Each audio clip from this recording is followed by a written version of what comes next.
Okay, great. All right. Sorry about that. Just getting all of my ducks in a row here. Yeah, so great to see everyone. And here we are for another edition of the Bay Area Regenerative CoLab community. And this is a monthly gathering hosted by Terran Collective to convene the community of humans working on creating a better world in the Bay Area bioregion and beyond. You don't have to be located currently in the Bay to show up for this. We consider you our friends, regardless. Everywhere you are in a bioregion that needs love and care and connection. And that's our theme for today. We're going to be talking about the idea of bioregionalism and integral bioregionalism with Karie Crisp Vazquez. And before I get into her introduction and let her kick off her little presentation, I'm going to just lead a quick breath and a quick land acknowledgement. So we'd like to do a quick 3-breath anchor. You're invited to join me in just breathing out completely, big exhale. We'll do an inhale through the nose and an exhale through the mouth 3 times. So inhaling. Exhale with a ha. Just let your whole day go. Inhaling again through the nose.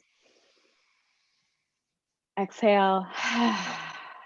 Just let everything go. Loosen your jaw, relax your face. One more.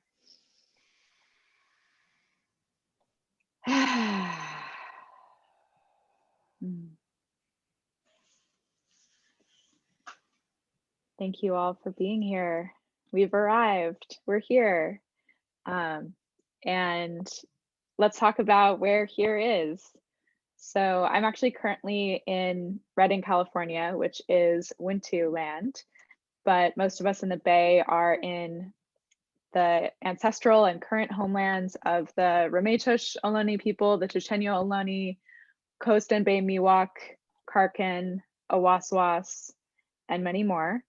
And we want to acknowledge that we're all benefiting from a system of oppression that delivered severe damage to those people and disenfranchised them of their ancestral homelands, as well as from wider systems of oppression that perpetuate violence to this day against Indigenous people, against Black people, and against people of color.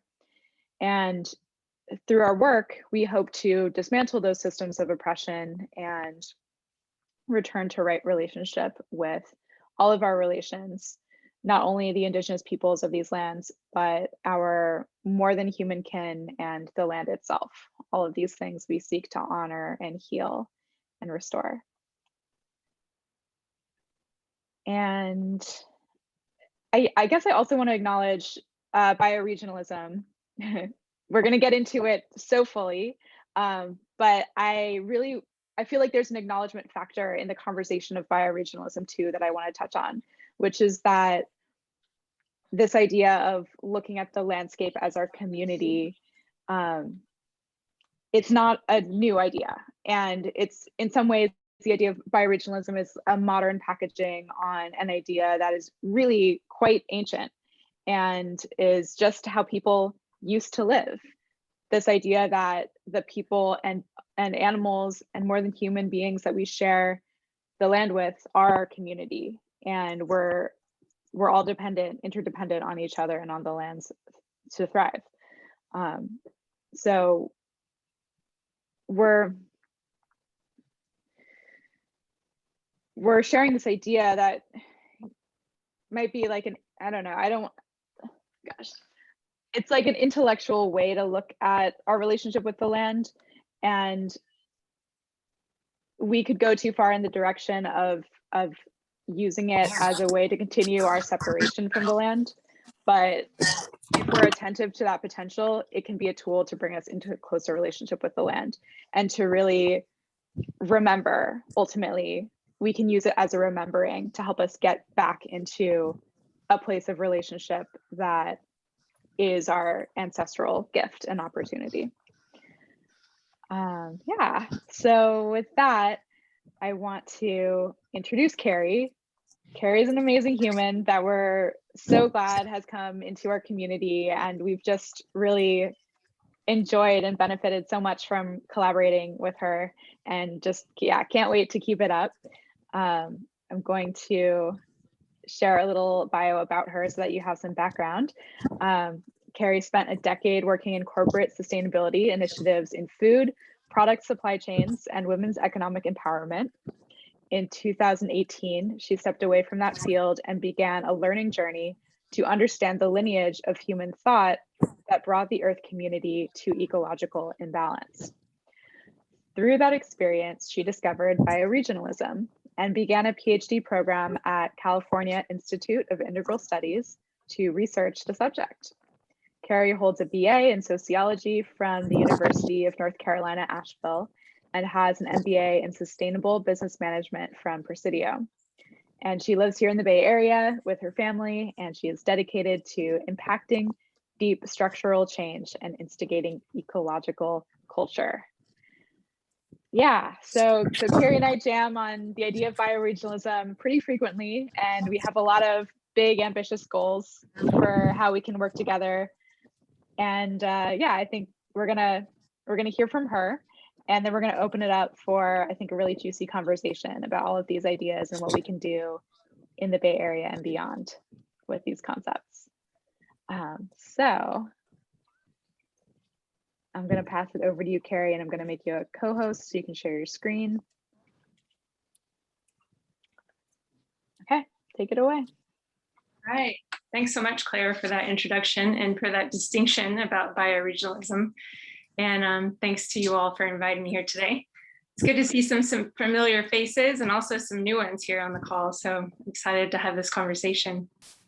As Claire mentioned, I spent a lot of time doing corporate sustainability work, and that was fulfilling for a time because it felt like I was making like a lot of accomplishment. Obviously, it was like really huge projects, a lot of large scale change, also a lot of like massive collaboration, multi-stakeholder kind of group initiatives. And so I learned a lot from it. But after a while, I got sort of, I felt a lot of discontent with that and felt like I wanted to do something different and affect more like structural change. And so I went on an exploration about what that next step would be and discovered bioregionalism and reading Daniel Christian Wall's book, Designing Regenerative Cultures.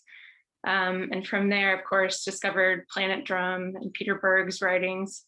Yeah, and I really felt like that was a way to, okay, somebody's coming to the room, a way to potentially get us as a human, as modern human cultures, back in touch with the land, out of this kind of mode of disconnectedness, total ecological imbalance, and on the verge of devastating biodiversity collapse. I mean, some of that's already happening, but you know, we're at a very pivotal moment where we can try to impact and change what we can. And so I feel like bioregionalism is really like a cultural philosophy in a way to align around that, to try to make that change. So I'm going to share some slides now. Let's see. All right, can y'all see that okay? Yep, okay. So you may need to move your little people over. So what is a bioregion and what is bioregionalism? Like Claire said, it's not a new concept, but a bioregion, you can think of it as kind of a geophysical terrain. It's often bounded by a watershed. There's specific kind of flora, fauna, soil, often a different climate. And then Peter Berg, who's the guy who's pictured here on the slide with his partner, Judy Goldhaft, he described bioregionalism as also having this terrain of consciousness. And really what that was an acknowledgement that there's a human dimension to living on the earth and a particular culture usually around that. So like I said, bioregionalism, think of it as kind of a cultural philosophy, a practice, but also a way of life that I think seeks to harmonize a relationship of care and thriving interconnection with the earth life community. And so Planet Drum is an organization that began in 1973. Judy and Peter were traveling around the country, and they were visiting all these back to the land communities, and they were just seeing so much, this was in the 70s, and so much devastation everywhere that they went. And so they started making these little video kind of postcards to share what one community was doing with the others, and people really loved that. And so they saw this need to kind of keep up that relationship between these groups of people. And then also around that time, Donella Meadows and her group at MIT released the Limits to Growth report in 1972. And right after that, Peter went to the UN Conference on the Environment, which was in Stockholm in 1972. And there were a lot of protesters in the street, and they felt like their voices weren't being heard at this conference. And so Peter started videotaping them and then showing it inside the kind of entryway to the conference. And so they met a lot of people doing that too, in a more global setting, and realized that those people wanted to be connected. And so Planet Drum really started as a way to keep those groups connected, and they didn't think it was going to be something that they would continually do. But here it is, nearly 50 years later, and they're still kind of holding the candle, holding the flame for these initiatives on these back to the land communities. So that's a very brief kind of introduction of bioregionalism and how I came into it, and the influence of Planet Drum and Peter Berg on me. Unfortunately, I never got to meet Peter. He died about 10 years ago, but I've certainly met his partner, Judy, and volunteered with them last summer. So yeah, she has a lot of knowledge. She's an elder in the space, and I really appreciate her perspective.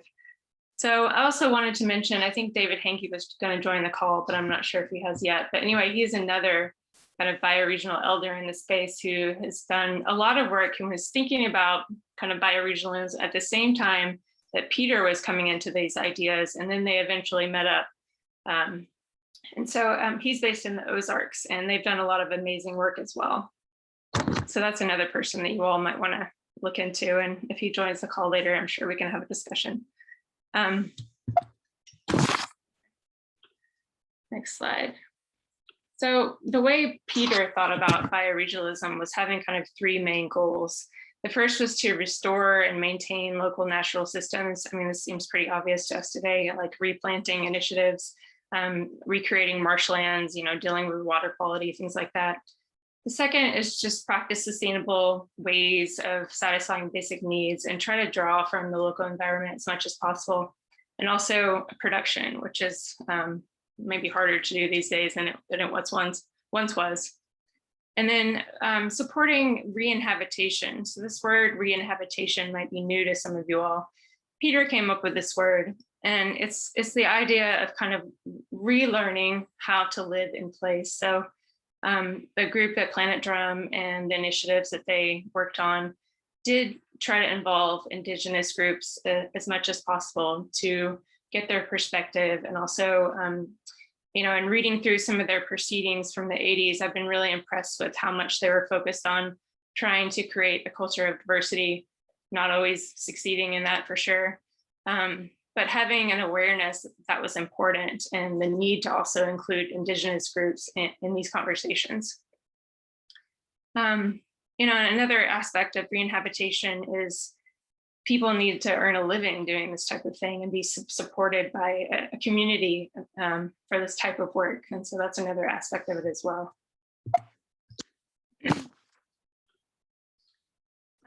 It might be helpful to look at some maps about, what is a bioregion? It's sort of like, it seems very nebulous until maybe you can see it in a picture. And so the geologian and scholar Thomas Berry wrote about this need to sort of reimagine the human, and really it's like the modern kind of industrial culture of humans. But the bioregional lens, I think, has the potential to help us sort of redefine modern culture, human identity, in this broader ecological context, where we're realizing that obviously we're interconnected with our environment. We have to live in harmonious ways to have our own lives flourish, but also the lives of all other beings as well. And so I think looking at the maps can help us kind of orient to this way of thinking about what is a bioregion, what does bioregionalism mean? So here we have kind of the western coast of the United States represented. This is Cascadia on the left, drawn by David McCloskey, and it reaches all the way from the Gulf of Alaska down to Cape Mendocino. As you may already know this, that sometimes there's not alignment on what a bioregion is. It's often described in different ways. There's often overlap, as there is with these pictures here.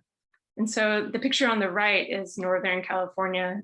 Some people call it the Shasta bioregion, and it reaches all the way from Mount Shasta down past the CIIS. And what I like about these two maps is that it also shows, how important the ocean is for these two different locations. And especially on the image on the right, I think you can see how the impact of having the Sierras there to catch all that moisture coming off the Pacific and then draining back down into the Bay and the Delta, starting to kind of like visualize that that's where our water supply is coming from. So that's kind of a more artistic representation. And then around 1991, California decided to do their own bioregional map here, shown on the left. And it was for protecting biodiversity. That was the reason why it was created. And the map here on the right is by a person named Robert Sukes, who's a GIS analyst. And he's actually done these watershed maps for all over the world. And so if you go to his website, grasshopperphotography.com, you'll see these like gorgeous watershed maps of the entire Earth. It's really, I think they're very beautiful. So anyway, these are just different representations about how to think about what a bioregion is. And then you can sort of see this consciousness into the mainstream. And so here, this is a map that was a collaboration between not only the United States, but also Mexico and Canada to, they call it ecoregions. And here's the whole North American continent, but it goes all the way down to the state level in the United States. And this was in 1997. And so one of the subsections is viewing people as part of ecosystems. So you can start to see that this sort of grassroots initiative is moving up into sort of a mainstream consciousness. And this is pulled from the EPA site. So yeah, I just wanted to show kind of that evolution of kind of an artistic representation into coming into more of a mainstream consciousness. Next slide is, there we go. So one thing about bioregionalism is that it may conceptually seem like it's a rural initiative, like only for rural America, but that's not the case at all. And Peter Berg actually influenced the creation of San Francisco's Department of the Environment because he wanted to focus on the importance of cities in this initiative, because obviously cities are a huge drain on the entire bioregion. And so he wanted to, focus on creating this knowledge base of how a city can be green. And so that has since been replicated in many other places.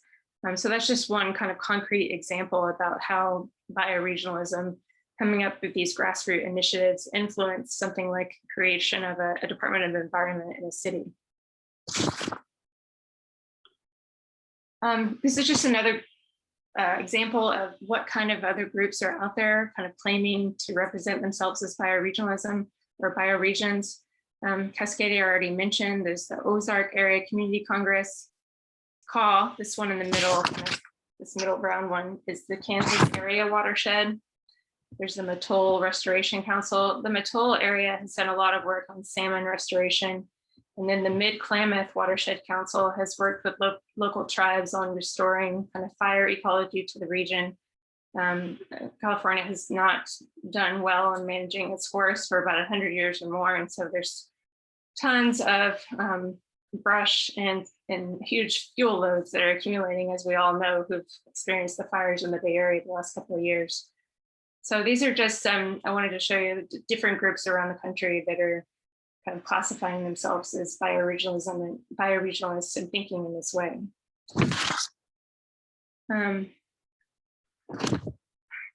The other thing I want to talk about is that Planet Drum and other groups have met in various ways to come together in community to kind of build this community of practice, to share ideas about what works. And so this is an example of a bioregional gathering that happened in the Shasta area, kind of upper Northern California area. You can see this beautiful logo that they created. And art has always been a huge component of Planet Drum's work, which I think is just, you know, I love that part of it. It really, I think it's beautiful. They've done other things with theater as well. And they have a background in street theater. And so that's kind of the area that they're coming from. And they brought that to their bioregional work. So anyway, this bioregional gathering was about really just different people coming together from all different walks of life, you know, trying to, I would say, align on philosophy around what bioregionalism is, what do we want to achieve. But really, it's advocating this cultural relationship to the earth. And I've connected with this group of bioregional elders who have done all these things in the past. And we're doing some hindsight reflection right now about, actually, we're going to have this conversation tomorrow, but about what worked and what didn't, and what could this look like maybe in the future if groups want to start meeting again in this way. And so that could happen. They used to have like continental congresses. And so the whole continent, or not, yeah, North America, including Mexico, would come meet. They also had these bioregional gatherings like Shasta and the work and the oath David is working on. But there's also been discussion now of like maybe there could even be some sort of planetary way to come together and try to talk about these initiatives. It's more kind of decentralized, grassroots, but can maybe mobilize in this, I guess, more structured way potentially. So, and I think Hilo could be an avenue for that potentially. Before we kind of move into the next section, maybe I'll just take a pause here and see if there are any questions real quick, because I want to move into a project that's kind of very much still in development, but I wanted to a little bit of a change of pace. So I just want to see if there are any questions right now that are coming up for folks. If not, I can keep going, no problem. All right, so it looks like I'll keep going.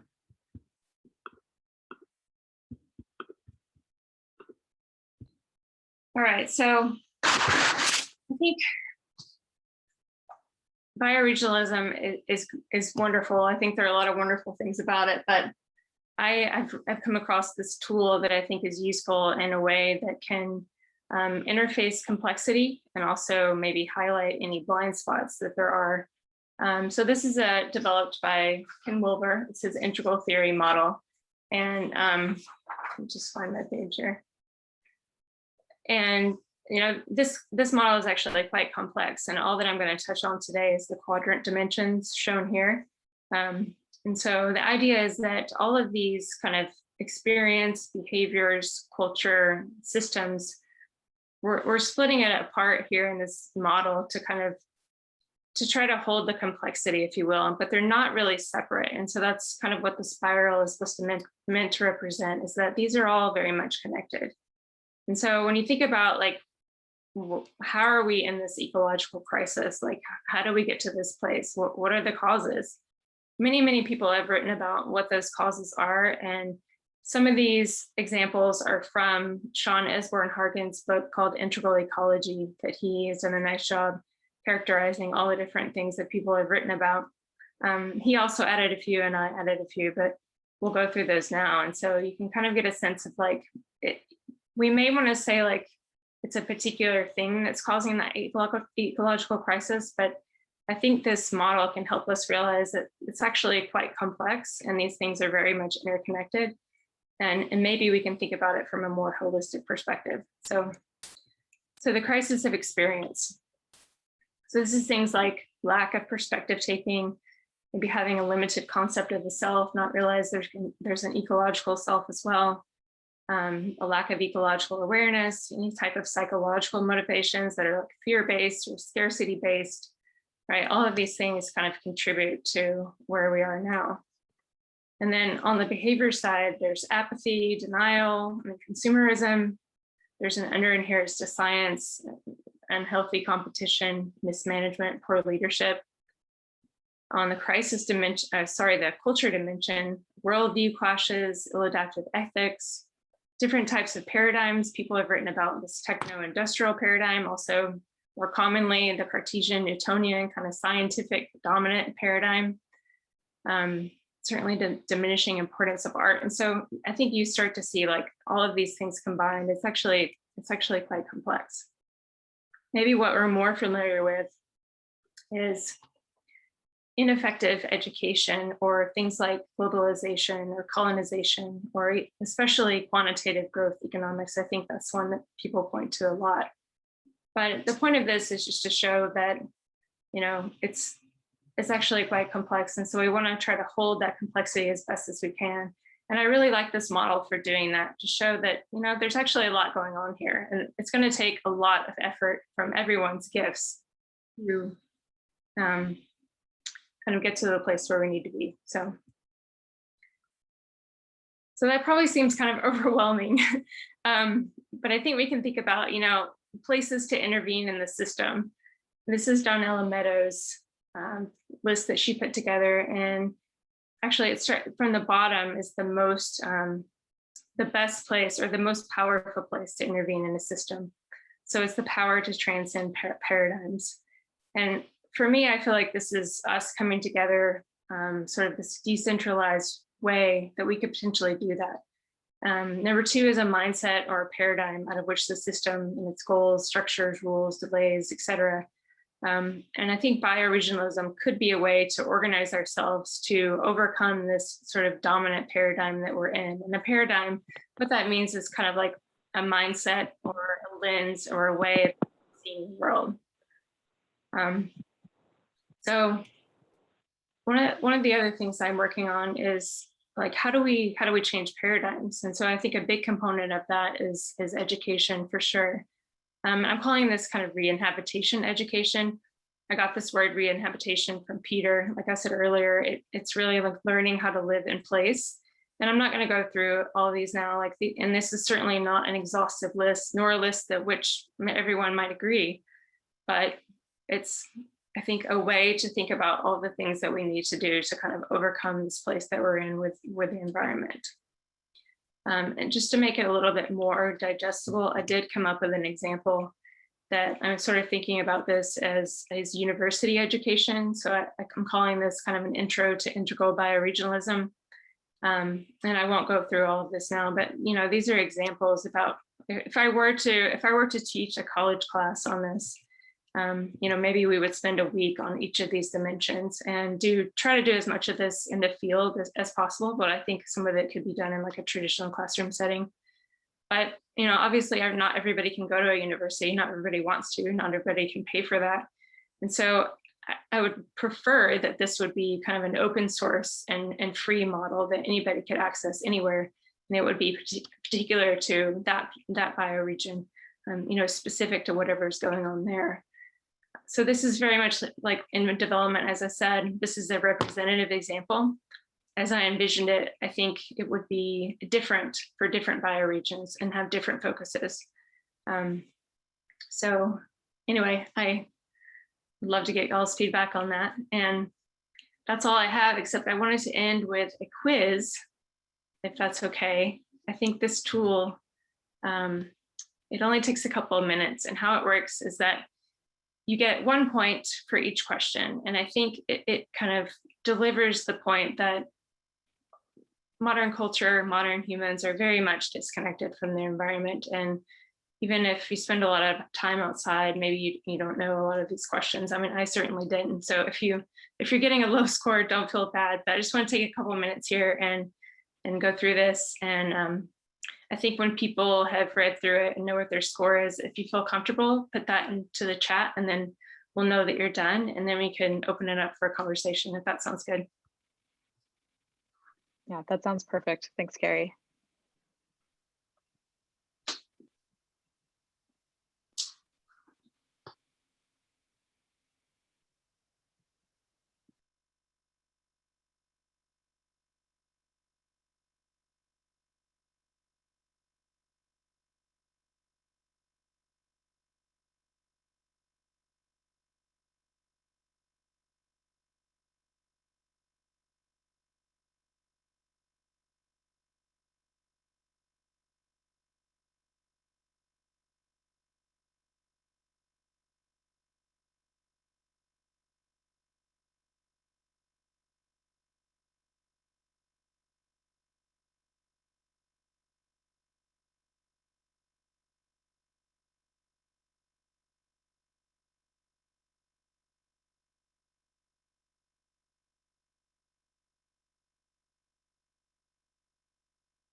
I like that, Tara. Together we know more, for sure.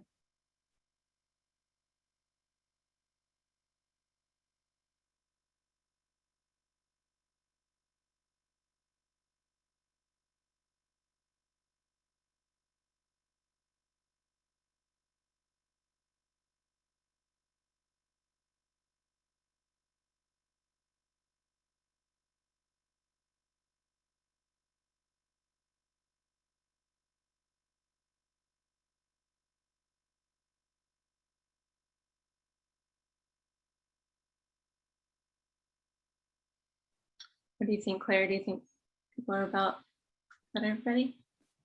Almost?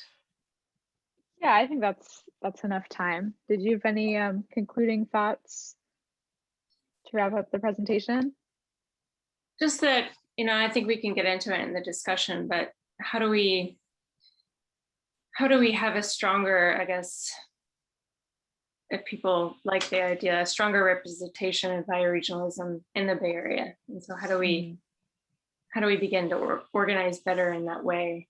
And there are a lot of amazing groups already doing lots of different things, but I also feel the need, or see a need, to understand like what groups are doing what and kind of how the money is flowing between them. So it's not very apparent, I think, for people, for individuals to know how to get involved necessarily. So I'd like to see a lot more transparency around what are the initiatives happening, and how can more people get involved with that?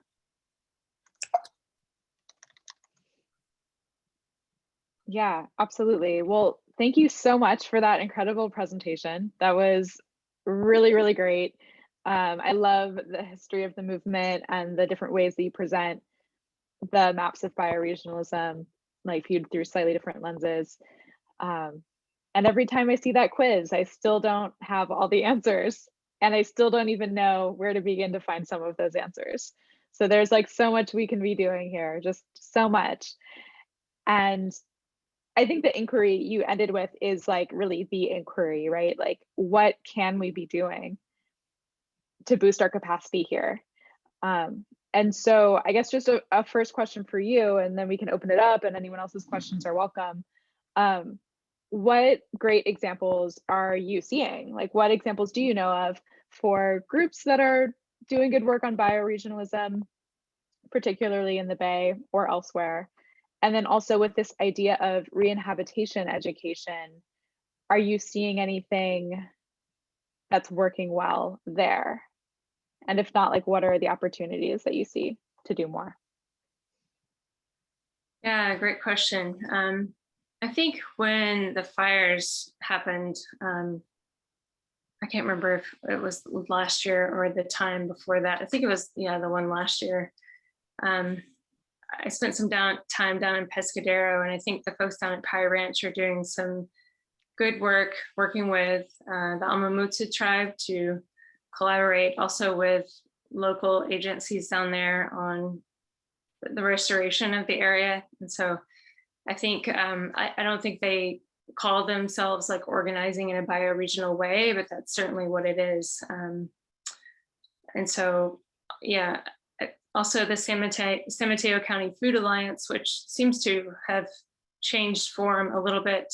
I think they were looking at just the coastal kind of region and the food production within that area, and how to provide for the folks in the area. And so those aren't like super concrete bioregional examples, but I think there's a lot of overlap with other initiatives too. And so they may not call themselves bioregional, but really that's what it is. It's kind of a local way of organizing around either restoration initiatives or food initiatives.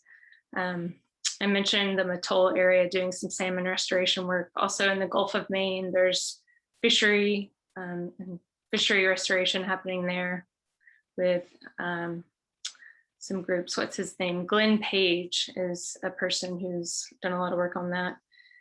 So yeah, I think there are a lot of little examples that I can certainly think of.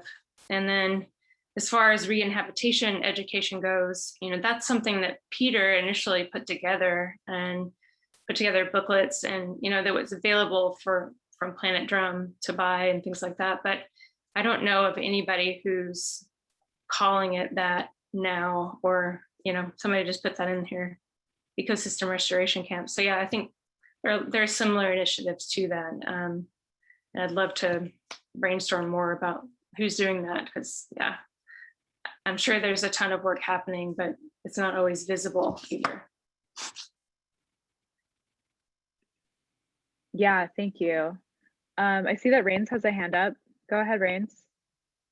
I was just remembering back as I first was starting to get to know the movements that are involved here. One of the first I saw most active at the time was the Ozark Area Community Congress. It was probably on a Yahoo group, so I don't know to what extent it survived the transition there. But yeah, just really strong passion that I was able to even observe from outside the region, and leading me to the question of, okay, where's the equivalence here?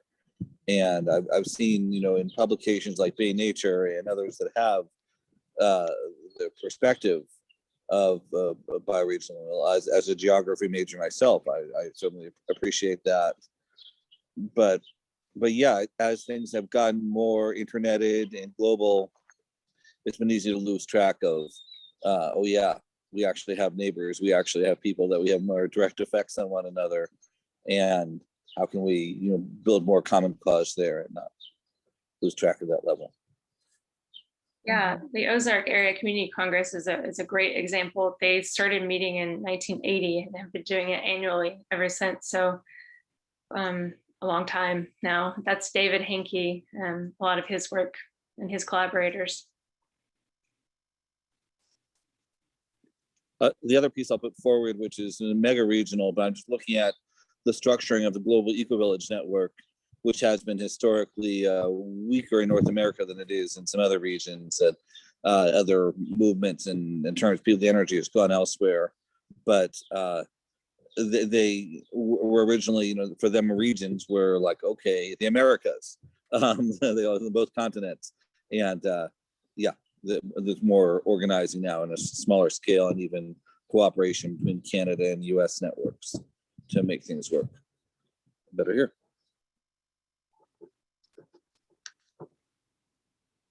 Tibet, let's hear from you. Thanks, Karie. Yeah, I've been soaking in, trying to learn and absorb more and more about bioregionalism, and I really love the mixing with integral theory and the curriculum that you started to put together. I'm really excited to work on that, and I think this is, we had someone was posting about this in the Terran Collective group recently, what is the modern curriculum to help people learn everything they need to learn to participate in creating a better world. And I think this is a huge part of it, everything you put there. So I'd love to be a part of that.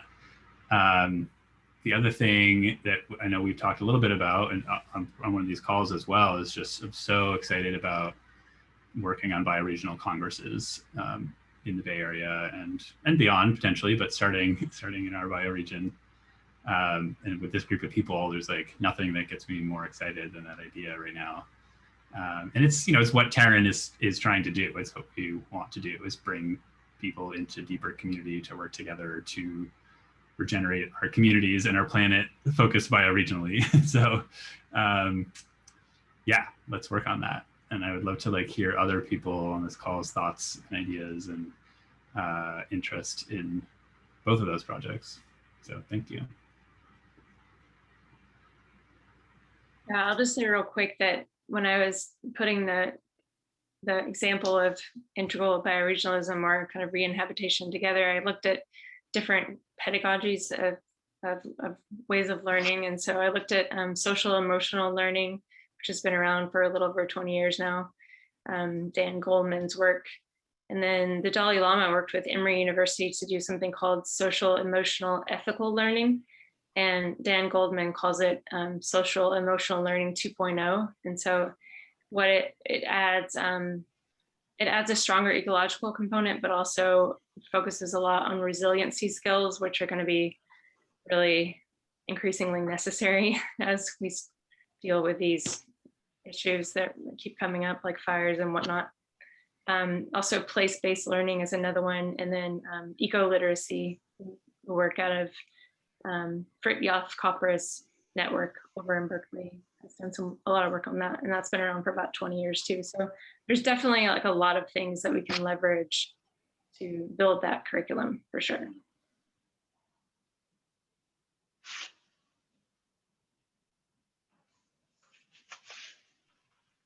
I'll just jump in. Oh yeah, go Nick. Yeah, Karie, this was so nice, and just some fun synchronicity. I loved, the integral lens. I've been reading Calvin Wilber's book on Trump, which is really not, it's much more than Trump. It's just like how we got here. It's a crisis lens, and that map really was great. And then I loved the integral ecology, and just the first thing that popped up is that Pope Francis's encyclical on the environment is actually through that lens of integral ecology as well. So I think there's some really interesting layers there. And yeah, it's some great synchronicities that I'm even on this call. I think one of the things that I was working on when I miss the Bay Area bioregion, everyone. I love you so much. I'm down here in Austin, Texas on Navajo and a bunch of other conglomerate of lands, and learning this new bioregion as I'm being with my daughter. But the work that was lighting me up in Cazadero and in Pescadero is at the mushroom farm is really looking at, with all these producers, and there's food producers that are sending all their goods thousands of miles in some cases. I think there was one woman who processed nuts, and she had to send her produce like to the Midwest was the first place that she could get it to be produced. And I know this is kind of controversial because not everyone is a fan of meat, but this news today, I feel like bioregionalism not only is like a nice idea or an intellectual lens, but it's increasingly like the very foundation of how we're going to survive. The news that is such a layered onion that that one company owns a fifth of meat production in America, and it got hacked by Russians. I mean, there's so much that's fun to unpack here, but we're learning. If COVID didn't show us that our on-demand food systems are failing, now it's Russian hackers that are proving it and depriving America of their meat. Not Biden, who is going to steal the meat tax. But I think that like it's just so fascinating. Like we need to relocalize production. It's so obvious, and there's just this. If in my mind, it's this like, I mean, we're talking about the Green New Deal. Like, this is just so basic that we're going to unlock the potential of our communities where we can relocalize everything from production to meat for people who want it. And there's amazing meat producers that we know are not producers, like meat stewards in the Pescadero region. It's really lighting me up, and I'm finding it so synchronistic. I just bought Daniel's book today, so thank you for this. I'm super excited to be plugging back into my Bay Area region community, and also trying to figure out how to do it here in Austin too. And this is such a great lens because you can really bring it anywhere. I look at that list and I'm like, gosh, I really need to study that for this region. And then started, looking up who's doing it here, and it's like a language that really unites so many stripes. I think the last thing I'll say is, being in Cazadero and Pescadero, both living through fires, these ecological crises are also, bringing groups together. When I was in Cazadero last year and had to, flee from the fire, it was community members that we would identify probably pretty staunchly Republican, and maybe more of the extractive bent. They're the ones behind the bulldozers, really creating the fire blocks. And when we start to relocalize, concerns and needs, and it becomes tangible, and we can build community on that. And I see a real, merging and meshing of what many of us in cities who talk about bioregionalism, and then those in actual rural communities living it with a different lens. There's just like such fertile ground here. So it's lit me up. Thank you for this talk. I'll stop talking now. Awesome. Thank you, Nick. Yeah, I think that's such a great point, is that we live in such a polarized political environment in the US. And I think the bioregion has the potential to bring these groups together around a common cause and like reorient ourselves to appreciate where we live and just be more enchanted even with the earth. I mean, it seems kind of silly to say that, but we have completely modern culture has become so disconnected that we forget how amazing it is that we live on this gorgeous, beautiful planet full of life. I mean, that's sort of basic, but you know, I think we take that for granted.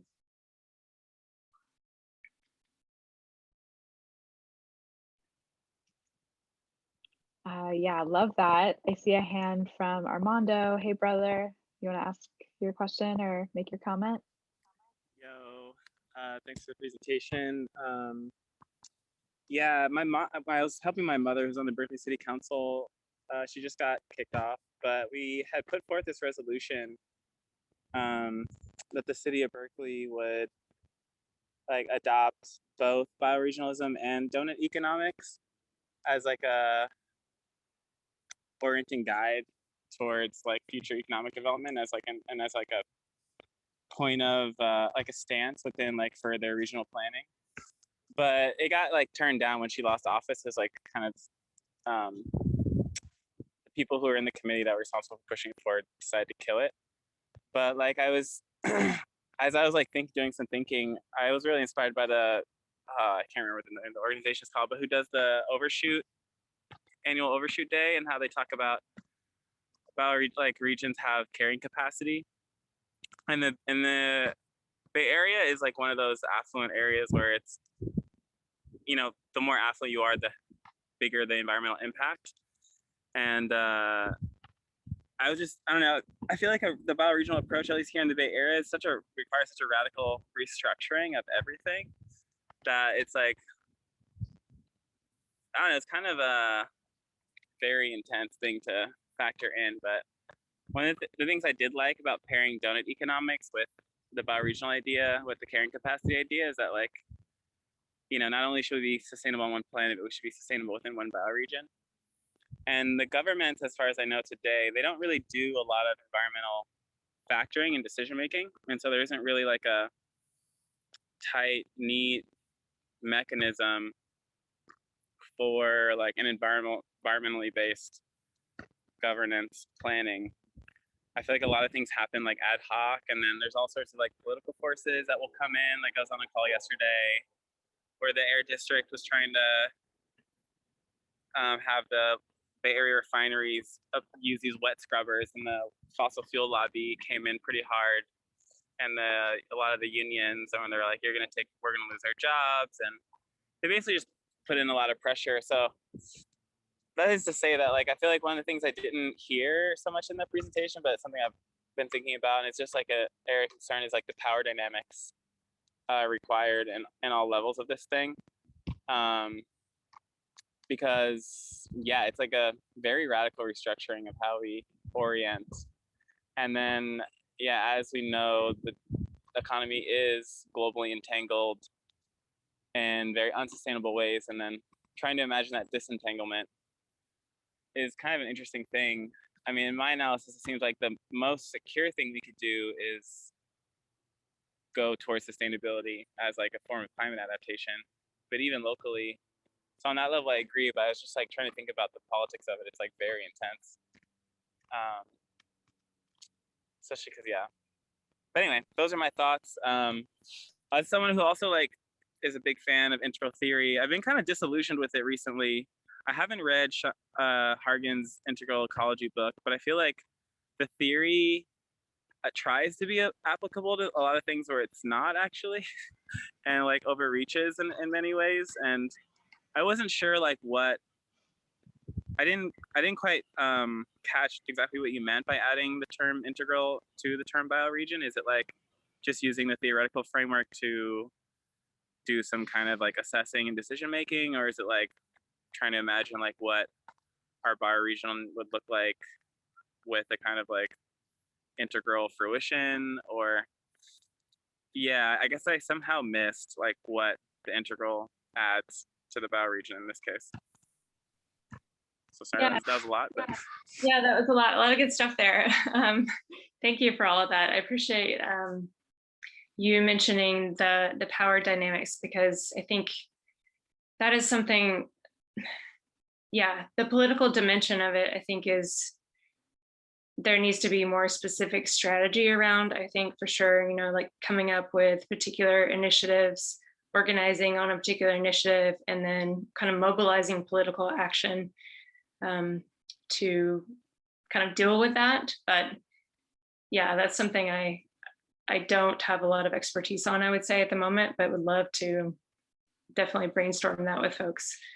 As far as the integral theory goes, I like to give the example of, and why I used it is that I think it not only helps to kind of interface the complexity that we have to deal with in these times, but also it can highlight particular blind spots. And so the education in the United States tends to be what Wilbur would call kind of absolutism of the upper right. It's all about kind of achievement, preparing. I mean, the United States Department of Education mission is to prepare people for a competitive global environment. So literally the goal of the education system is to pump out people who can work in this sort of industrial environment and to compete with everybody else. And so you're really kind of having a blind spot then to all the inner dimensions, both personally as well as culturally, and then a blind spot to the systems dimension of ecology for sure. And so what I was trying to bring to the re-inhabitation education through an integral lens was to bring some visibility to those things that are typically and I would say what I would say is in a blind spot, and to showcase them as being equally as important as. It's not to say that that upper right quadrant is bad. It's not. It's necessary, but not to. The point is to not do that and do nothing else. Is to include all of it.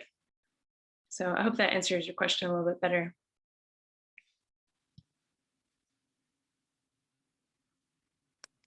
Yeah, somewhat. It does. Yeah, thanks.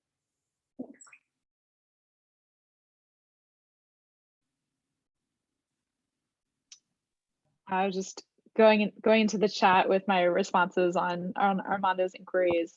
I just want to lodge that I think it's like really like a parallel track, and Tibet spoke to this too in his comment. Like, we definitely do need to get political, and we do need to organize, and we need great tools to do that. And there definitely are intergovernmental bodies in the Bay Area working on different aspects of environmental considerations, but it's not really, like, I only know of a few of them, but I know there's a bunch, and I'd love to like find a guide to the environmental political landscape of the Bay that can kind of like point out what some of these organizations are and how the public can be involved in what they're doing. And then at the same time, I guess a really big inquiry I have is like, what can we be doing without waiting for politics to catch up with this idea and like the pace that's kind of necessary right now? I think there's a lot we can be doing to organize amongst ourselves and to perform mutual aid for each other and to be cleaning up our own neighborhoods and our own land and like making agreements with each other as people of a creek bed or a small watershed to just like take remediation action on our land, for instance.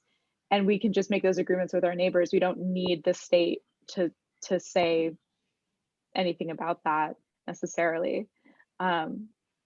But to go that approach takes a lot of relationship work and a lot of trust building.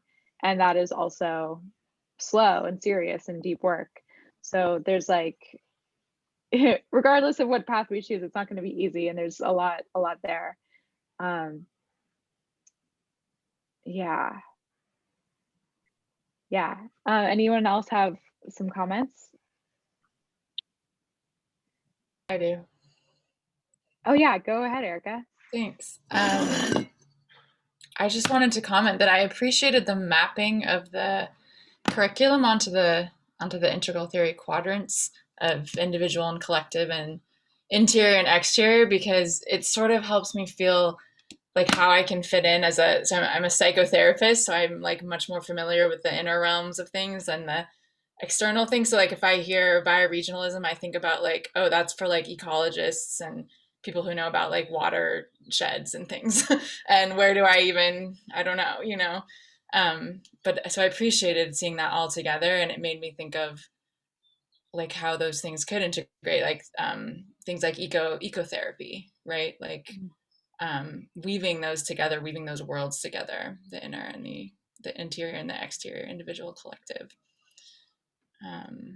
Also is things like psychedelic assisted psychotherapy, like taking in things that grow out of the earth, and how does that change, you know, how does that impact yeah, the perspective on where we live and our humanity and all of that. So I appreciated that a lot.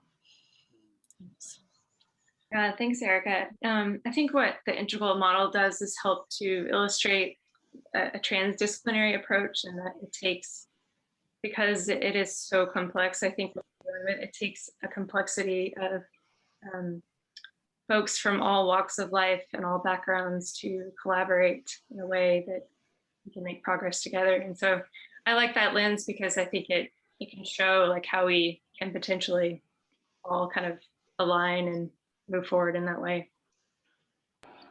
Yeah, I was also thinking how maybe the political piece has more to do with, like, if you were to map the levels of development on there and make it three-dimensional, like maybe the curriculum is different depending on the politics and like who the audience is and all of that. But yeah, the model is definitely a lot more complex when you get into all those different other things. So I haven't quite made it into that part of the development yet, but I feel like that's where I'm going probably. Cool. Thank you. Hey, David, welcome.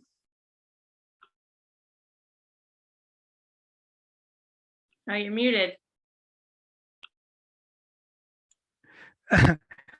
I somehow got the time written down wrong, or the first time I saw on the invitation said 7:30 Pacific, and so I thought it started at like hours from now. So anyway, I got your text, and I guess I'm an hour late or something. I don't know how late I am, but anyway, glad to be here, and I made it. We'll see whether it's better late than never for you all.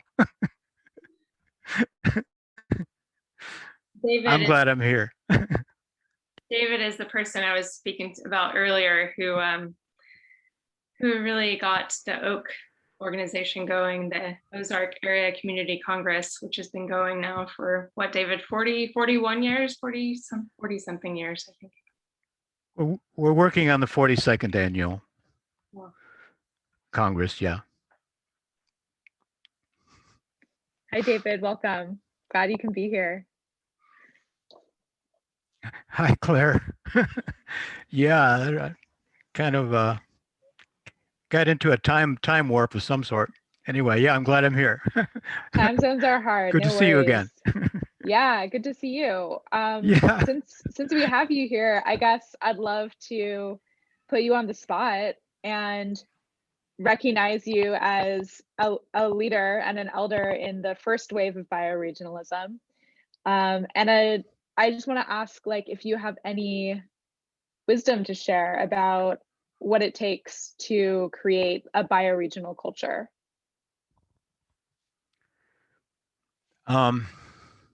Wow. Okay. I'm on the spot, but I'm happy to be here. So I'm happy to be on the spot. So, gosh, how much time do I have? Give me a time limit. Oh yeah, I'm sure. 2 minutes. Yeah. But yeah, no, take a few minutes, of course. Well, I guess the first place I start is has to do with the being in or developing what I call, or an ecocentric mind, an ecocentric view of reality, and it's critical to. I've always said, and I hope I don't know if I'm speaking for all bioregionalists, probably not, but that ecocentrism is an article of faith in the bioregional movement, looking at reality from an ecological standpoint as opposed to an anthropocentric standpoint. And starting from there, I think I mentioned this the last time I talked to Karie. It reminds me of a conversation that I had with Gary Snyder, and he was talking about, well, how do you build a bioregional culture? And it's basically without being involved in cultural appropriation in terms of like taking from Native American culture or Native American religions or traditions, which there's been a terrible amount of that has gone on, along with taking everything else from Native people. But how do you build an authentic bioregional culture, not to mention nation, which I believe bioregionalism is actually the process and the means by which ecological nations are built and they're necessary. But basically, Gary was saying, you know, it's one song at a time, one tradition at a time, built from direct contact and immersion in the place. And it's a very slow process if you're not going to be appropriating from other earth-based cultures. And it takes, you know, I've often said that building the bioregional nation takes, you know, we have to look at 2 to 3 or 4 or 500 year time spans.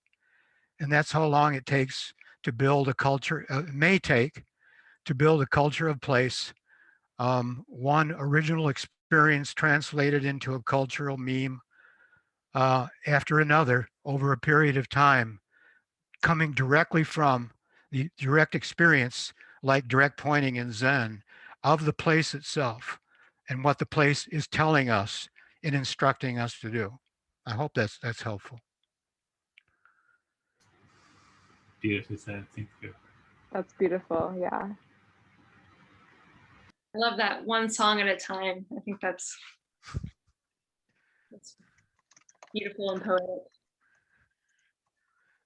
We have one song of Oak that we had that was given to us back in our early days, and that is our song so far. And who knows, maybe we'll have another one before all said and done. I guess I have a question for the crowd, including David, which is, you said, you know, not appropriating from indigenous communities. How do we do this? So I think, so what is the right relationship with indigenous communities who lived bioregionally for, you know, so many generations?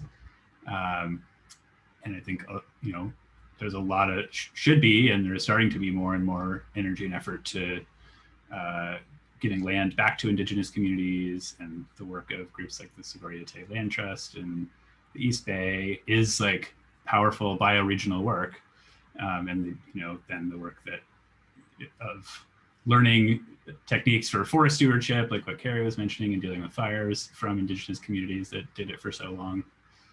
I guess I'm curious how the bioregional movement or community relates to indigenous communities, and how that has happened and how it can happen in the right way moving forward. I mean, I'd be happy to address that, but I've already spoken, so. I'd love to hear your thoughts. Just from my experience. Yeah, that'd be well, great. Okay.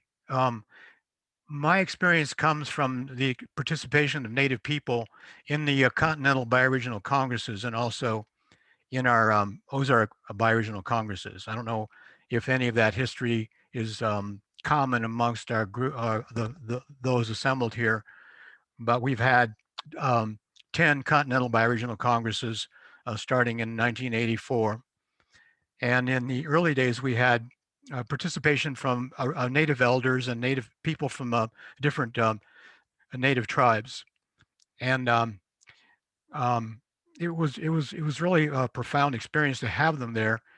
And but I would say that the first thing is to have a profound respect, just ongoing, just an absolutely profound respect for Native people and cultures that have built their culture literally, you know, on the lands and the bones of their ancestors, you know, for thousands of years.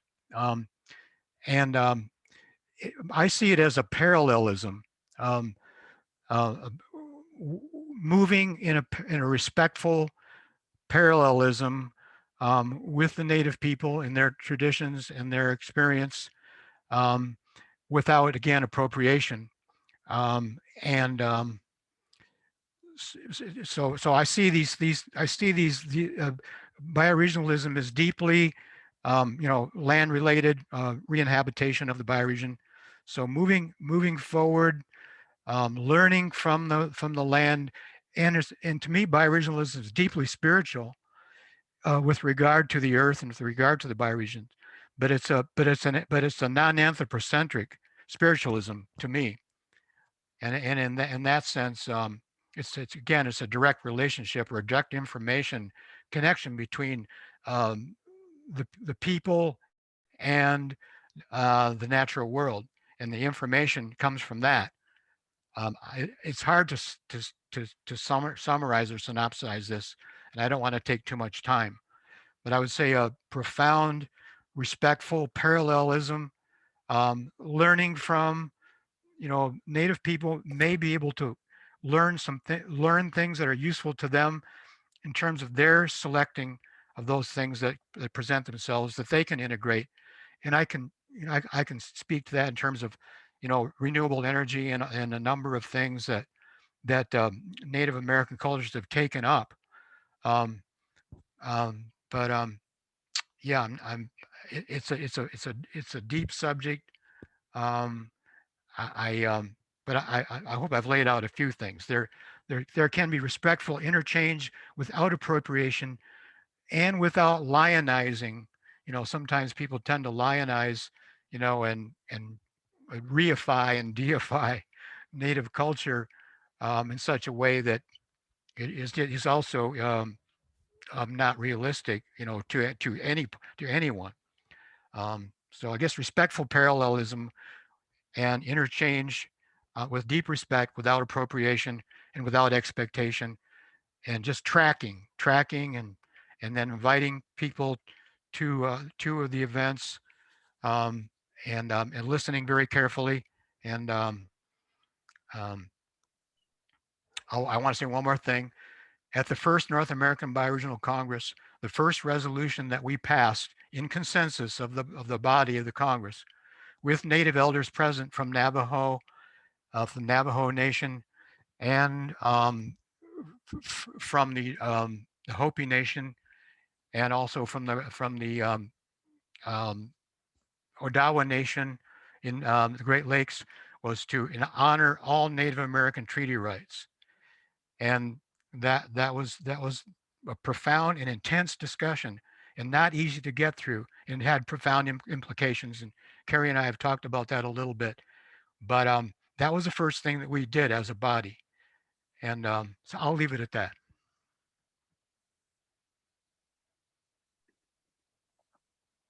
I think I would just one comment on that, is that I think there's an opportunity to have those conversations in the bioregion to understand what those treaties were, and to also understand if treaties were made in a way that they shouldn't. I grew up in North Carolina, where it was the land of the Cherokee, and supposedly some people who represented the Cherokees, came to this agreement and a treaty, and later it was found out that they didn't actually represent the Cherokee people. And so any sort of treaties that have been made in that way, I think also need to be readdressed. And these are like huge cultural wounds that we're still dealing with, and we need to have those discussions.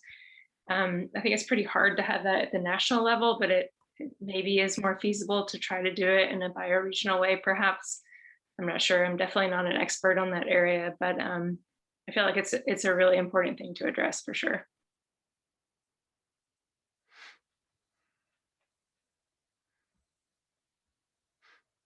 Maybe just, I don't have any experience in this, so I'm not going to speak from a place of experience, but I think two examples in the kind of greater Bay Area bioregion that I think are really interesting is the Mutsun Band and the Corrosive Valley kind of tribal land trust is a great example of a public-private partnership. I don't know fully the whole groups involved, but it's a really awesome living example of how big businesses from the most sustainable redwood timber harvesting company on the coast to a bunch of different conservation groups.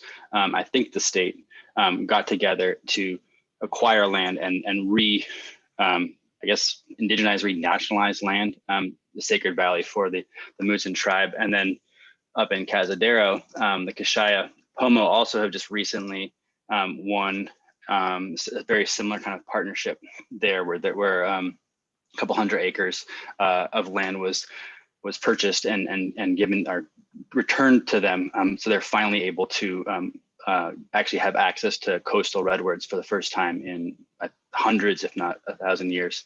And it's an interesting mix up. When I was living there, we were trying to work on bringing fire to the land that I was managing up there. And our forester, Matt Green, was actually working with them to actually bring education to that community, many of whom have lost that traditional knowledge of working on the land. So there's just many different layers, and I think that's one model that I've seen really successful in California, and wanted to offer that up if people wanted to tune in. You can reach out to me and I can dig up those names, or I'm always looking at Kevin because I feel like Kevin secretly knows everything. But yeah, those are just two options that have excited me as a cool model for how we can start to claim. It's not bioregional, but it's at least yeah, it's land based, which is really exciting. Thanks, Nick. Yeah, it's a really great example.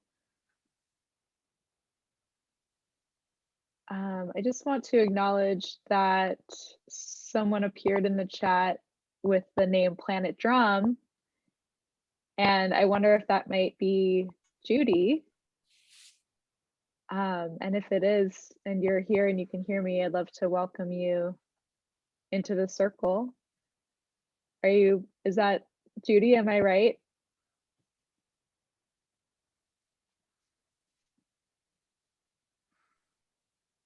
It probably is, but sometimes she's on a computer that the audio doesn't work so well. So wait, maybe she's coming on.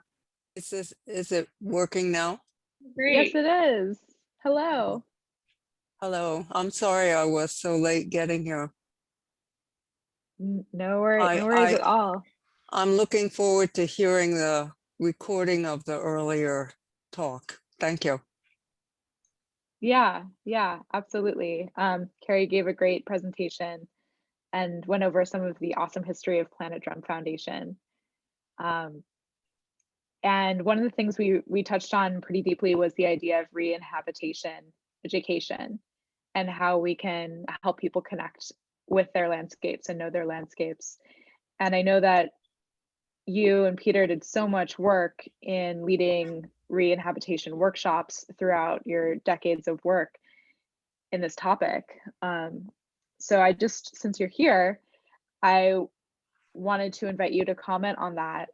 And especially I'd love to hear what techniques that you tried seemed like the most effective in helping people really emotionally connect with their landscape and really integrate information about their landscape.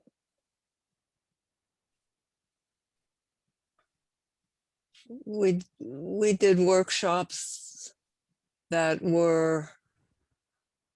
started with a map making workshop with people making individual maps of where they live, and then looking to see what they know about it and don't know about it, and including human interactions on the particular place and what was good about it and what was not so good about it. And the conversations engendered by those discussions, we thought of them as a way to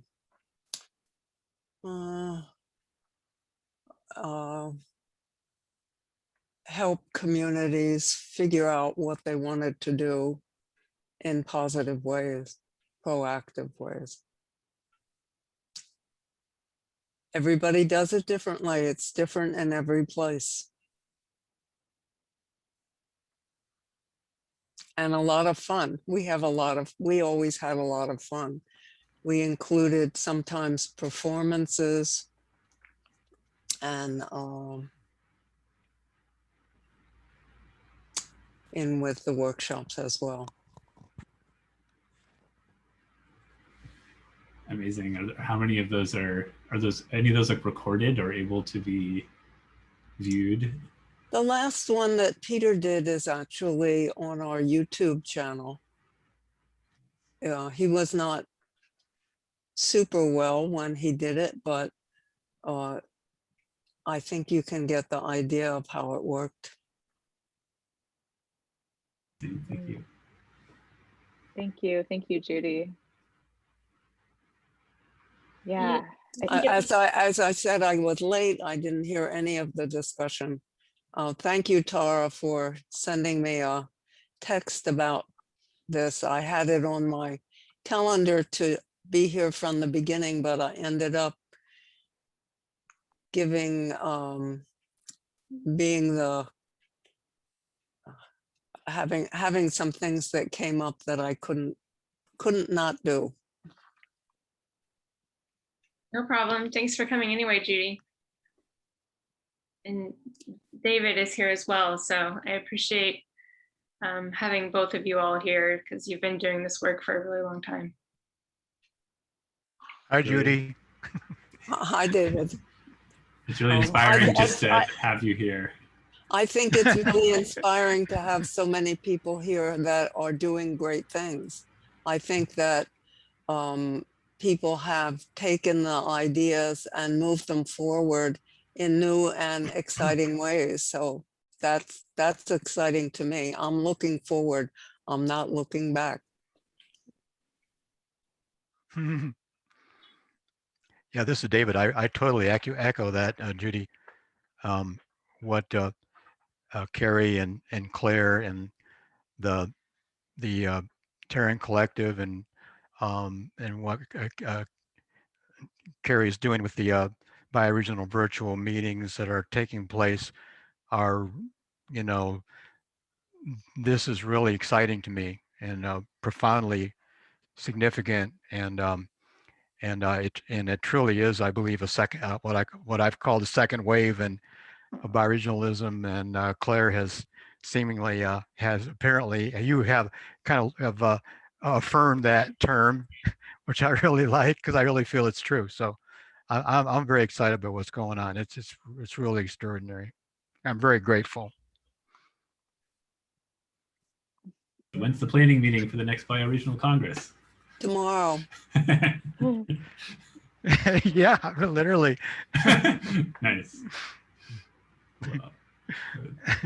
Well, Yeah. on how that's going. We're going to do some hindsight review and then kind of have a discussion about how we can move it forward potentially. Karie, could you give a little synopsis of this new conversation that's happening that has emerged from this listserv about reviving this idea of the Bioregional Congress? Yeah, I don't know if I'm the best person to speak to it, but I'll do my best. So yeah, I mean, it really came out of a desire for me to kind of understand what has been done in the past and to understand like how a Congress functioned, and what was the purpose of a Congress, who went, who were the groups represented, just really all the historical knowledge about what has taken place, and what worked and what didn't work, and you know, what could be improved going forward. And so you know, it started as really an email from somebody who also interned with Planet Drum. His name's Griffin, and kicked off a conversation on this bioregional listserv, and you know, how to just basically a question like, do you want to meet and discuss potentially having another meeting in the future? Just kind of putting it out there, and the energy was palpable. I would say that people are very thrilled to talk with one another again. Like I thought it seems to me that some of these groups actually haven't spoken to each other in a really long time after having interacted frequently for a period of time, and then separated in some ways. And you know, it's kind of like a homecoming in a way. It's beautiful to see and exciting, and the conversations are only just beginning. So definitely can keep everybody up to speed as it comes along.